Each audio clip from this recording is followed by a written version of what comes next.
বন্যা কবলিত এলাকাগুলোতে সবথেকে বেশি চাহিদা বেড়েছে শুকনো খাবারের।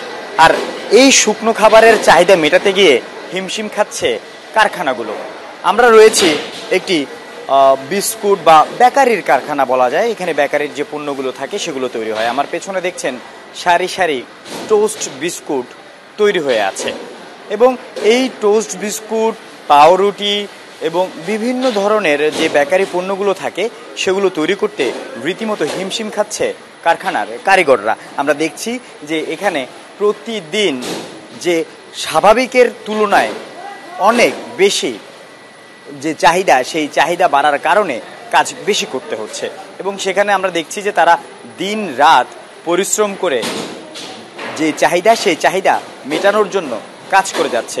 শ্রমিকরা করছে ওভারটাইম এবং এইখানকার যারা কারখানা কর্তৃপক্ষ রয়েছেন, মালিক পক্ষ রয়েছেন, তাদের সাথে আমরা কথা বলেছি। তারা যে বিষয়টি আমাদেরকে জানিয়েছে যে এই মুহূর্তে শুকনো খাবারের চাহিদা বাড়ার কারণে দিনরাত পরিশ্রম করেও তারা চাহিদা পূরণ করতে পারছে না। এখানে যে পরিমাণ পণ্য তারা তৈরি করতে পারছে তার থেকে কয়েক গুণ বেশি পণ্য তারা তৈরি করছে। এরপরও চাহিদা মেটাতে না পারায় ঢাকা থেকে পণ্য আনার চেষ্টা করছে এবং এখানে যে অর্ডারগুলো আসছে সেই অনুযায়ী পণ্য ডেলিভারি দেওয়ার চেষ্টাটি করছে। আমরা দেখছি যারা শ্রমিকরা রয়েছেন তারা কর্মব্যস্ত সময় পার করছে। আমরা তাদের সাথে একটু কথা বলবো এবং জানতে চাইবো প্রতিনিয়ত আসলে তাদের কিভাবে কাজ করতে হচ্ছে এবং আমরা যতটুকু জানি যে তারা দিনরাত পরিশ্রম করছে। এখন অর্ডার বেড়েছে কেমন এবং আপনাদের এই অর্ডারের যে চাহিদা, সেই চাহিদা মেটানোর জন্য কতক্ষণ কাজ করতে হচ্ছে? দিন রাত কাজ করতে আসি, তবু মানে কাজ করে মাল দিয়ে কভার দিতে পারতেছি। আপনারা আসলে প্রতিদিন কত ঘন্টা কাজ করছেন এখন? আমরা অনেক মানে দিন রাত পরিশ্রম করতেছি, অনেক কাজ করতেছি। 18 ঘন্টা, 20 ঘন্টা, 24 ঘন্টা ও 25 ঘন্টা ডিউটি পর্যন্ত হইতেছে। আমরা এখানে দিনে 24 ঘন্টা কাজ করতে, মালের অর্ডার অনেক, এই কারণে অনেকজনই আবার ডিউটি করতেছে, কেউ ওভারটাইম করতেছে। এই শ্রমিকগুলোর কথা অনেকটা স্পষ্ট এবং বোঝা যাচ্ছে যে কতটা পরিশ্রম করতে হচ্ছে। এই যে বন্যা কবলিত এলাকাগুলোতে সাধারণ মানুষদের কাছে যে ত্রাণ সহায়তা, যে শুকনো খাবারগুলো পাঠানো হচ্ছে সেগুলো এসব বেকারি থেকেই যাচ্ছে এবং সেই চাহিদা মেটাতে রীতিমতো অনেক কাজ করতে হচ্ছে এখানকার যারা কারিগররা রয়েছেন তাদের। এবং প্রতিটি জায়গাতেই আমরা দেখছি সেই কাজের যে ব্যস্ততা, সেই ব্যস্ততম সময়গুলো আমরা দেখছি। এটি একটি পাউরুটির তৈরির পরের একটি তাক, সেই তাকে আমরা দেখছি যে প্রচুর পরিমাণে পাউরুটি তৈরি হয়ে আছে এবং এর ঠিক বাম পাশে স্টিলের যে বড় বড় আমরা দেখতে পাচ্ছি, এগুলো আসলে বলা হচ্ছে এগুলো ওভেন এবং এখানেই পাউরুটিগুলো তৈরি করা হয়। এর ভেতরে যে আগুনের যে স্পর্শতা যেটা থাকার প্রয়োজন, যে তাপটা থাকার প্রয়োজন, সেই তাপ সঠিকভাবে এখানে স্বয়ংক্রিয় পদ্ধতিতে বসিয়ে দেওয়া হয় এবং সেই বসিয়ে দেওয়ার পর তাপমাত্রা নির্ধারণ করে দেওয়ার পর যে পাউরুটি, বিস্কুট এক একটি নির্ধারিত তাপমাত্রায় তৈরি হয়, সেই তাপমাত্রাগুলো কিন্তু এখানে নির্ধারণ করে দেওয়া হয়েছে এবং রুটি, বিস্কুট, যে ধরনের বেকারি পণ্যগুলো রয়েছে, অন্যান্য কেক, সেগুলো কিন্তু এই জায়গাটাতে তৈরি হচ্ছে।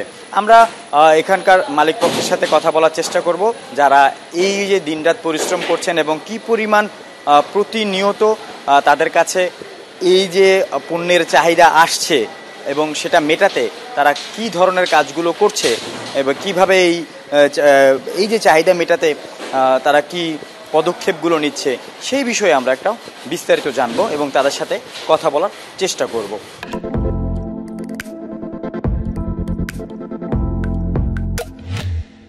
একটু যদি বলেন এখানে আগে স্বাভাবিকের কতটুকু কাজ করতে হতো এবং কি পরিমাণ অর্ডার আসতো, এখন কত গাড়ি মাল আপনারা তৈরি করতে হয় প্রতিনিয়ত? ধন্যবাদ। আসলে আমরা ব্যবসার চেয়ে সেবাটাকে বেশি প্রাধান্য দিচ্ছি। আর আমাদের বর্তমান যে পরিস্থিতি, আসলে অনেক চাহিদা অনুসারে আমরা দিতে পারতেছি না। আমরা রাত দিন এদেরকে ওভারটাইম দিয়েও কাজ করাইতেছি, কারেন্ট থাকে না, জেনারেটর চালাইও তাদের কাজ করতেছি এবং কি আমাদের ঢাকা প্রতিষ্ঠান আছে ওখান থেকেও মালানি দিয়ে তারপর আমরা দিতে পারতেছি না, এত পরিমাণ চাহিদা। প্রতিদিন কত ট্রাক এই শুকনো খাবার আপনাদের এখান থেকে বিক্রি হয়? প্রায় 3 থেকে 4 ট্রাক মাল যাচ্ছে এবং চাহিদা প্রচুর, তা অনুসারে দিতে পারতেছি না আমরা। কোন কোন জায়গা থেকে আসলে আপনারা এই যে চাহিদা, সেই চাহিদা মেটাতে খাবারগুলো আনছেন এবং নিজেরা তৈরি করছেন?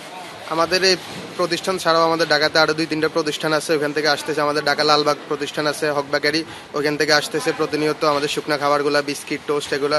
তারপরে আমাদের শনিয়াকড়া আরেকটা আছে, ওটা থেকেও আসতেছে। আজকে রাত্রেও কিছু খাবার আসবে ওইখান থেকে।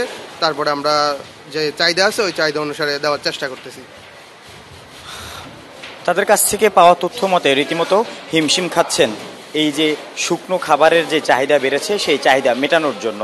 আমরা ভেতরেও দেখেছি কর্মব্যস্ত সময় পার করছেন কারিগররা, এবং এই সব কিছুই হচ্ছে বন্যা কবলিত যে মানুষগুলো রয়েছে তাদের কাছে শুকনো খাবারটি পৌঁছানোর একমাত্র চেষ্টা। আল আমিন শিকদার, যমুনা নিউজ, ফেনী।